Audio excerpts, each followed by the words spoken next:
खुलुमबाय स्टुडियो दं आरो गेस्राम से आरो बे समाव खावनैसो थामहिनबा मोननैसोल' राउन्ड दंसै बे राउन्डनि उनावनो सिडली बासिनि रायजो राजाफोरा मोननो हासिगोन सासे बिजाथि थामहिनबा बे समाव सिडली विधान सभानि जे उफ्रा बिसायख'थि बे बिसायख'थिनि फिथाइखौ मोननै राउन्डनि उनावनो मोननो थांसिगोन मोननैल' राउन्ड दंसै आरो बे मोननै राउन्डनि उनावनो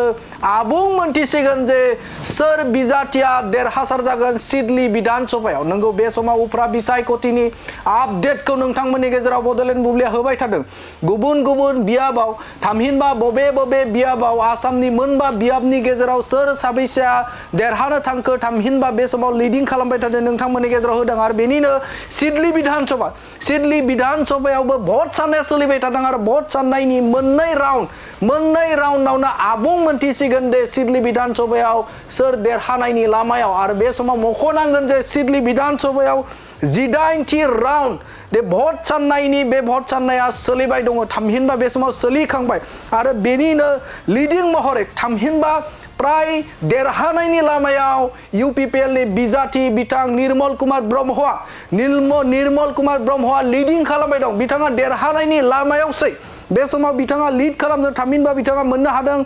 87,499 बिथाङा भट मोननानै लिड खालामदों थामहिनबा बिथाङा आवगायनानै दं आरो गुबुन फारसेजों बिपिएफनि बिजाथि सुद्ध कुमार बसुमतारियाबो भट मोनदों 53,027 बिथाङा भट मोनदों आरो बे समाव इउपिपिएल बिजाथि निर्मल कुमार ब्रह्मआ 34,465 भटनि फारागथियाव बिथाङा आवगायनानै दं आरो खावसे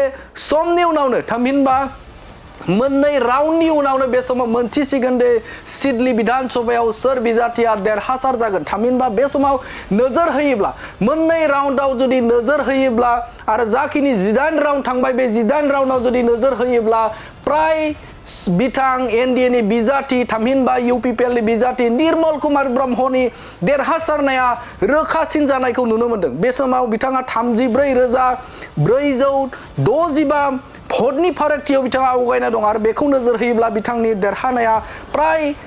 खाथिसिनाव सहैबाय जों बुंनांगोन आरो बेनि अनगायैबो धलाई विधान सभायाव बे समाव भारतीय जनता पार्टी बीजेपीनिफ्राय लिड खालामदों बिथां निहार रंजन दास 7 राउन्डआव बे समाव बिथांमोना सोलिबाय दं भट साननाया आरो बिथाङा बे समाव लिडिं खालामदों 33,219 भट मोननानै आरो गुबुन फारसेथिं बिथांनि गाहायाव दङ ध्रुव ज्योति बिथाङा कंग्रेसनिफ्राय बिथाङा मोननो हादों 29,914 बिथाङा भट मोननानै नैथि पजिशनाव दङ आरो गुबुन फारसेथिं नोजोर होयोब्ला जोङो बङाइगावआवबो प्राय दीप्तमय चौधुरिया देरहानायनि लामायाव होननानै जों बुंनांगोन मानोना बे समाव 15 राउन्ड थांबाय 15 राउन्ड आरो 3 राउन्ड दंबाय बे 3 राउन्डनि उनावनो आबुं मोनथिसिगोन दे बङाइगाव सोर देरहागोन आरो बेवहाय एजिपिनि जे बिजाथि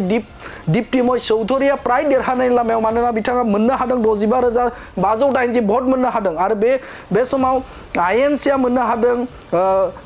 ब्रजेनजित सिंहाया मोननो हादों 34,916 आरो बे समाव दीप्तिमय चौधुरिया 27,664 भटनि फारागथियाव बिथाङा आवगायना दं आरो गुबुन फारसेथिं नोजोर होयोबा गुबुन बियाबनि बिहालियाव बे समाव देरहानो हाबाय बिजेपिया आरो बेनि अनगायै सामुगुरियाव बे समाव नोजोर होनो गोनां जे आइएनसिया आवगायना दं तानजेल हुसेना 39,791 भट मोननो हादों 531 भटनि फारागथियाव बिथाङा आवगायना दङ 9थि राउन्डआव थांबाय आरो आद्रा राउन्ड दंबाय बे आद्रा राउन्डआव नोजोर होनो गोनां जे बे समाव बिथांमोना बेसेबां भट मोननो हायो बे नोजोर होनो गोनां आरो बे समाव भारतीय जनता पार्टीया 39,260 भट मोननो हादों बे समाव बिथाङा दिप्लु रंजन शर्माया नैथि पजिशनाव दं जों मख'नांगोन जे आसामनि गुबुन जायगाफोराव थामहिनबा मोनबा विधान सभानि गेजेराव जों जुदि नोजोर होयोब्ला बे समाव बीजेपी आरो एजिपिया आवगायना दं आरो मोनसेल' जे विधान सभा बे विधान सभाया जादों मा सामुगुरि बे सामुगुरियाव बे समाव आइएनसिया आवगायनानै दङ आरो बे समाव सिडलीबासिनि थाखाय मोनसे नोजोर होनो गोनां जे आरो बे समाव सिडलीनि बिथां निर्मल कुमार ब्रह्म इउपिपिएल राजखान्थि हान्जानि जे निर्मल कुमार ब्रह्मनि देरहानाय खाथिसिनाव सफैबाय मानोना मोननैल' राउन्ड दं आरो मोननै राउन्डनि उनावनो आबुं फिथाइखौ बे समाव सिडलीबासिना मोनगोन नाथाय बे समाव नोजोर होनो गोनां बेनो जे बे समाव UPPLनि बिजाथि थामहिनबा NDAनि बिजाथिनि देरहानाया प्राय खाथिथाराव होनानै जों बुंनांगोन मानोना बे समाव गोबां भटनि फारागथियाव बिथाङा आवगायनानै दं आरो खाथिसिननि जे बियाब जों जुदि नोजोर होयोब्ला बङाइगाव बे बङाइगावआवबो दिप्तिमय चौधुरिया गोबां भटनि फारागथियाव देरहानायनि लामायाव होनानै जों बे समाव नुहुरो बे समाव नोंथांमोननो मोनबा बिधान सभानि जे आपडेट बे आपडेटखौ नोंथांमोननि गेजेराव होबाय गोजोन्थों।